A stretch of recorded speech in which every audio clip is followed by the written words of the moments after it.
तो आज के इस वीडियो में हम लोग डिस्कस करने वाले हैं भाई इलेक्ट्रिक फील्ड। तो हम लोग प्रीवियस वीडियो में पढ़ चुके हैं। इलेक्ट्रिक फील्ड लाइंस क्या होता है हम लोग पढ़ेंगे आज। इलेक्ट्रिक फील्ड लाइंस क्या होता है तो आइए जान लेते हैं। देखिए इलेक्ट्रिक फील्ड लाइंस क्या होता है, इस चीज़ को डिस्कस करने वाले सबसे पहले साइंटिस्ट थे Faraday.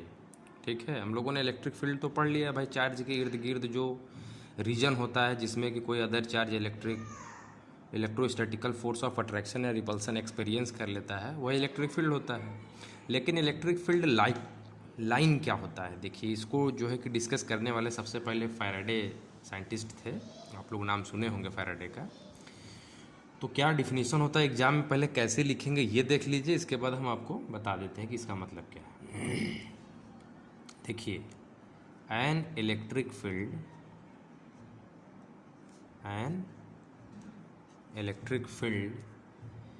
line as a path straight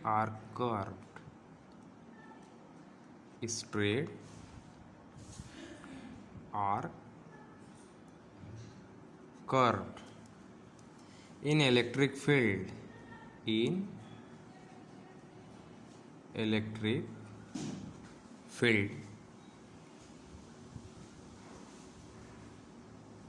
such that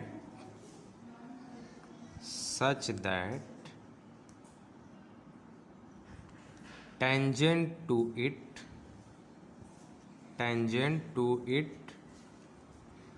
at any point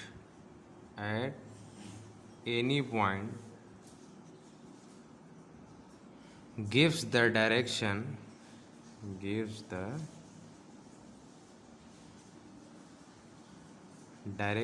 of electric field intensity। कहने का मतलब ये है कि जो इलेक्ट्रिक फील्ड लाइन होता है वो क्या होता है, एक तरीके से पाथ के रूप में होता है। और वो पाथ कैसा हो सकता है, स्ट्रेट भी हो सकता है और वो कर्व भी हो सकता है। किसी भी इलेक्ट्रिक फील्ड में ऐसा मतलब कहने का ये है कि अगर आपके पास ये चार्ज है तो इसके चारों तरफ जो फील्ड है वो एक पाथ के रूप में होता है, और वो पाथ स्ट्रेट भी हो सकता है और कर्व भी हो सकता है। तो अभी हम जब डिस्कस करना शुरू करेंगे अलग अलग चार्ज के बारे में बताएंगे कि उसके चारों तरफ फील्ड कैसा होता है। तो ये जो पाथ होता है, कह रहे हैं कि ये जो पाथ के रूप में होता है इलेक्ट्रिक फील्ड लाइन, तो ये स्ट्रेट भी हो सकता है या कर्व भी ऐसा भी हो सकता है। तो एट इंस्टेंट किसी भी पॉइंट पर, इस लाइन पर किसी भी पॉइंट पर, इस पाथ पर किसी भी पॉइंट पर जैसे ही आप टेंजेंट ड्रा करते हैं, ठीक है, जैसे ही टेंजेंट आप जिस पॉइंट पर ड्रा करते हैं तो इस पॉइंट पर इलेक्ट्रिक फील्ड इंटेंसिटी हमें मिल जाती है। यानी कि हमें क्या मिल जाता है, direction of electric field intensity उस पॉइंट पर मिल जाता है जिस पॉइंट पर हम लोग इस टेंजेंट को ड्रॉ करते हैं। ठीक है, तो ये होता है आपका क्या, इलेक्ट्रिक फील्ड लाइन का डिफिनीशन। एग्ज़ाम में ऐसे आप लिखेंगे इसको। अब उसके बाद जो इलेक्ट्रिक फील्ड लाइन होता है, इसको हमने आपको बताया था कि इसका जो फार्मूला होता है E vector is equal to F vector upon q naught, ये बताया था। तो यहाँ से अगर आपसे पूछें कि भाई इलेक्ट्रिक फील्ड वेक्टर का ये अगर एक ये जो डायरेक्शन होगा भाई, इसका डायरेक्शन क्या होगा, तो आपसे अगर पूछेंगे तो आप क्या बताएंगे, सिंपली आप ये बताएंगे कि भाई F vector upon q not आपने लिखा हुआ है, और एफ वेक्टर फोर्स यहाँ पे एक वेक्टर क्वांटिटी है और इसे आप स्केलर क्वांटिटी से डिवाइड कर रहे हैं। तो जाहिर सी बात है कि हम लोग जानते हैं कि किसी वेक्टर क्वांटिटी को स्केलर क्वांटिटी से जब डिवाइड करते हैं तो क्या आता है, वेक्टर क्वांटिटी आता है। तो जाहिर सी बात है कि इस इलेक्ट्रिक फील्ड का एक डायरेक्शन होगा। क्या होगा, डायरेक्शन होगा। तो अब आप जानते हैं कि चार्ज के चारों तरफ इलेक्ट्रिक फील्ड होता है, तो भाई जाहिर सी बात है कि उस इलेक्ट्रिक फील्ड का डायरेक्शन भी तो होगा। तो हमारे पास कितने तरीके के चार्ज होते हैं, दो तरीके के चार्ज होते हैं, हम लोग ऑलरेडी डिस्कस कर चुके हैं। ये पॉजिटिव होता है और ये निगेटिव होता है। ठीक है, तो जो डायरेक्शन होता है इलेक्ट्रिक फील्ड का पॉजिटिव के केस में, वो पॉजिटिव चार्ज अगर मान लेते हैं ये है, पॉजिटिव चार्ज का सेंटर अगर ये है, तो सेंटर से आउटवर्ड रेडियली आउटवर्ड की तरफ इलेक्ट्रिक फील्ड लाइंस का डायरेक्शन होता है। कैसा होता है,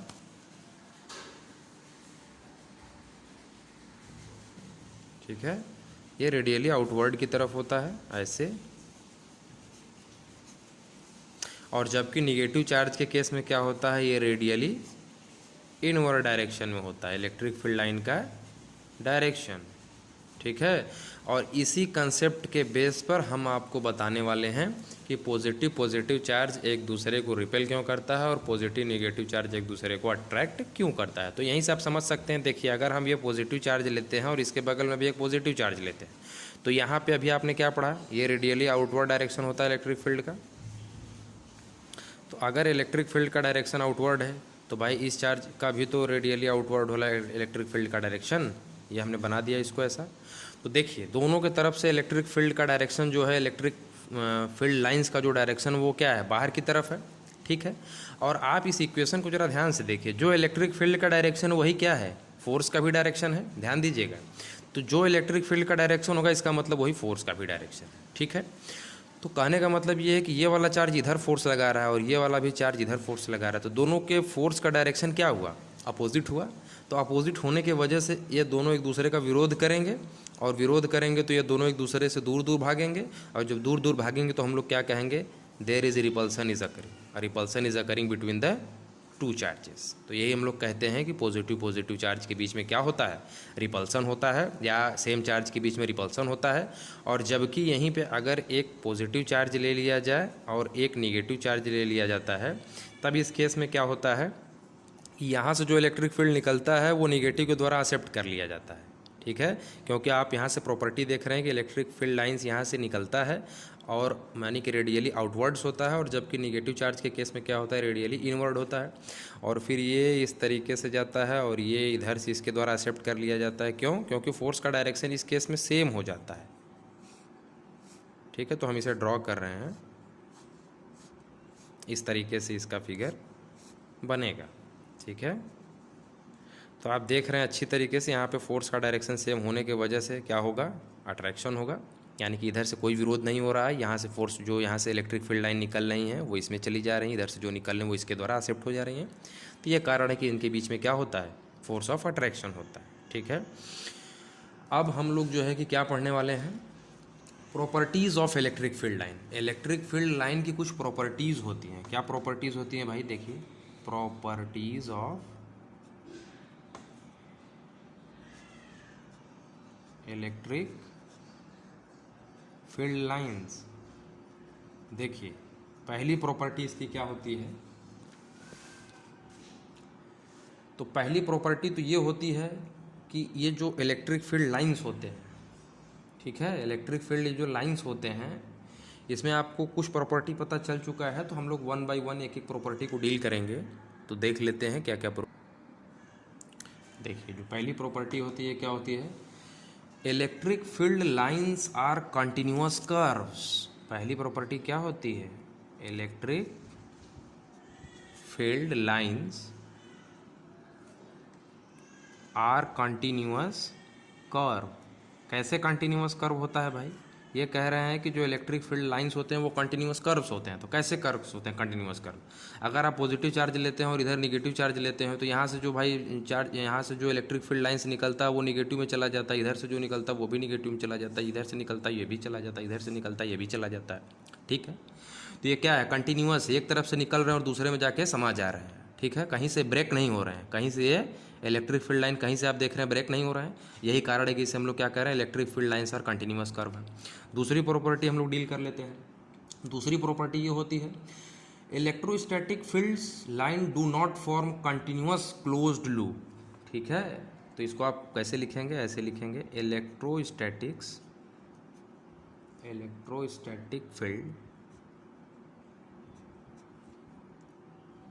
lines do not form closed loops। ठीक है, जो इलेक्ट्रोस्टैटिक फील्ड लाइंस होती हैं, यानी कि इलेक्ट्रिक फील्ड लाइन इसे भी कहते हैं, इलेक्ट्रिक फील्ड लाइन जो होती हैं वो क्लोज्ड लूप नहीं बनाती हैं। ठीक है, तो क्लोज्ड लूप न बनाने का क्या कारण है, देखिए, क्लोज्ड लूप न बनाने का कारण ये होता है, तो क्लोज्ड लूप जैसे ही अगर हम लोग बात करें यहाँ पर, तो क्लोज्ड लूप ये कैसे बनेगा, अगर ये लाइन इधर से कहीं से घूम के अपने ही पास इधर आए या कहीं और जाए, क्लोज्ड लूप का मतलब एक बंद आकृति हमें मिलनी चाहिए, बंद शेप मिलना चाहिए एक ही लाइन के द्वारा। तो देखिए अगर मान लेते हैं कि ये चार्ज से यहाँ से फील्ड आता है घूमकर और ये ऐसे आ जाता है या ऐसे जाता है, तो आप देखेंगे कि ये होगा क्या कि जैसे क्लोज्ड लूप होगा, मान लेते हैं यहाँ से ये लाइन चलती है और ये आकर फिर से इसे यहीं पर टच कर देगी। तो जैसे टच करेगी तो वहाँ पे हमें देखिए क्या होगा, ये इधर से मान लेते हैं ऐसे गया था और ये इधर से ऐसे टच करके गया, ठीक है। तो आप देख रहे हैं एक ही पॉइंट पे आपको दो दो ठो टेंजेंट मिल जा रहा है। क्या हो जा रहा है, एक टेंजेंट इधर मिल जा रहा है, एक ठो इधर मिल जा रहा है। तो एक ही पॉइंट पे अगर आपको दो टेंजेंट मिल जाएगा तो आपने यहाँ पे क्या पढ़ा हुआ था इलेक्ट्रिक फील्ड लाइन की डिफिनीशन में, अगर आपको किसी पॉइंट पर जैसे ही टेंजेंट ड्रा करते हैं तो वहाँ पे आपको इलेक्ट्रोस्टैटिक फील्ड स्ट्रेंथ मिल जाता है। क्या मिल जाता है, इलेक्ट्रोस्टैटिक या इलेक्ट्रिक फील्ड स्ट्रेंथ की वैल्यू मिल जाती है। तो अब यहाँ पे अब ये कैसे पॉसिबल हो सकता है कि एक ही पॉइंट पर एक ही इलेक्ट्रिक फील्ड लाइन हो और इलेक्ट्रोस्टैटिक या इलेक्ट्रिक फील्ड स्ट्रेंथ दो डायरेक्शन में हो, ये कैसे पॉसिबल हो सकता है, ये पॉसिबल नहीं है। यही कारण है कि इलेक्ट्रोस्टैटिक फील्ड लाइंस जो है वो क्लोज्ड लूप नहीं बनाते, यानी बंद फिगर ऐसा नहीं बनाते हैं, ठीक है। अब आपके दिमाग में कन्फ्यूजन होगा, सर यहाँ से तो पॉजिटिव से इलेक्ट्रिक फील्ड निकल रहा है, इधर जा रहा है, इधर जा रहा है, तो यहाँ पे तो एक क्लोज लूप बन रहा है। एक ही लाइन की बात हो रही है, एक लाइन कभी लूप नहीं बनाएगा। हाँ, आप यहाँ से देखिए एक पॉजिटिव चार्ज से निकल रहा है, ये निगेटिव में चला गया, ऐसा नहीं कि ये घूम के अंदर से इधर आ रहा है, ठीक है। तो आप अपने दिमाग में इस तरीके का कन्फ्यूज़न मत बनाइएगा। अब हम लोग तीसरी प्रॉपर्टी को डील करने जा रहे हैं। तीसरी प्रॉपर्टी ये है कि अगर ये जो आपके पास इलेक्ट्रिक फील्ड लाइन है, ठीक है, इलेक्ट्रिक फील्ड लाइन पर आप किसी भी पॉइंट पर अगर टेंजेंट ड्रा करते हैं, जैसे हमने मान लीजिए इस पॉइंट पी पर टेंजेंट ड्रा किया, तो ये जो टेंजेंट होगा इस पॉइंट पर इलेक्ट्रोस्टैटिक स्ट्रेंथ की वैल्यू को बताएगा, ठीक है। किसको बताएगा, इलेक्ट्रोस्टैटिक स्ट्रेंथ, यानी कि उसकी इंटेंसिटी को बता देगा, उसके इंटेंसिटी को डायरेक्शन को बताएगा, ठीक है। और ये हमारा क्या है, इलेक्ट्रिक फील्ड लाइन है। तो ये प्रॉपर्टी तो इसके डिफिनीशन में ही था इलेक्ट्रिक फील्ड के, ठीक है। तो इसको लिखेंगे कैसे, तो लिखेंगे इसको ऐसे, tangent to the electric field, tangent to the electric field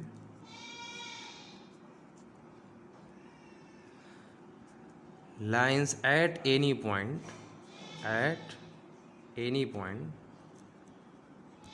gives the direction of किसका डायरेक्शन देता है हमें, electric field intensity, electric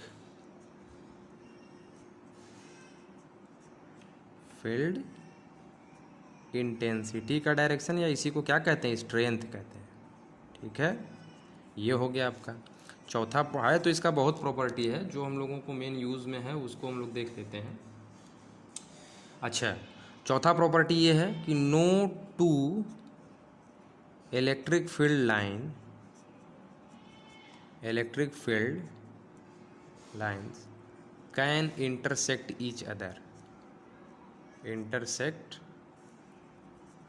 other, ये कह रहे हैं कि दो इलेक्ट्रिक फील्ड लाइन आपस में इंटरसेक्ट नहीं कर सकते हैं। क्यों नहीं कर सकते हैं, देख लीजिए। एक लाइन अगर मान लेते हैं ये जो है कि है इलेक्ट्रिक फील्ड लाइन है, इसका नाम हम लोग क्या दे देते हैं, ए दे देते हैं, ठीक है। और ये मान लेते हैं कि दूसरा इलेक्ट्रिक फील्ड लाइन बी है, और हम लोग ऐसा एज्यूम करते हैं, मान लीजिए कट जा रहा है, दोनों एक दूसरे को क्या कर रहा है, इंटरसेक्ट कर रहे हैं। तो ऐसा मान लेते हैं कि दोनों एक दूसरे को इंटरसेक्ट कर रहे हैं, किस पॉइंट पर, पॉइंट पी पर। तो भाई अब जब आप इस पॉइंट पर देखेंगे, मान लीजिए आप इसको लाइन कंसीडर करते हैं, अब इधर से जो बंदा देखेगा बोलेगा ये इस पर टेंजेंट का काम कर रहा है। भाई जाहिर सी बात है कि ये वाला लाइन तब इस पर टेंजेंट का काम करेगा। तो जब ए वाला बी, आप बी को अगर लाइन एज्यूम कर रहे हैं तो ए वाला इस पर टेंजेंट का काम करेगा। तो आप कहेंगे कि पॉइंट पी पर जो है कि इलेक्ट्रिक फील्ड स्ट्रेंथ का जो डायरेक्शन है वो अलोंग ए है, ठीक है। अच्छा, दूसरे कंडीशन में अगर आप जो है कि इसे लाइन मानते हैं, तब जो बी वाली लाइन है ये टेंजेंट का काम करने लगेगी। तो जो इधर से देखेगा वो बोलेगा पॉइंट पी पर इलेक्ट्रिक स्ट्रेंथ का जो वैल्यू है, यानी इलेक्ट्रिक स्ट्रेंथ इंटेंसिटी का जो डायरेक्शन है वो अलोंग बी है। तो पॉइंट पी पर दो ठो डायरेक्शन एक ही लाइन के लिए कैसे हो सकता है, तो इसका मतलब ये है कि ये पॉसिबल नहीं है। तो ये सब जो है कि इम्पोर्टेंट प्रॉपर्टी है इलेक्ट्रिक फील्ड लाइंस की। तो अब जो है कि हम लोग नेक्स्ट वीडियो में नेक्स्ट टॉपिक डिस्कस करेंगे, ठीक है।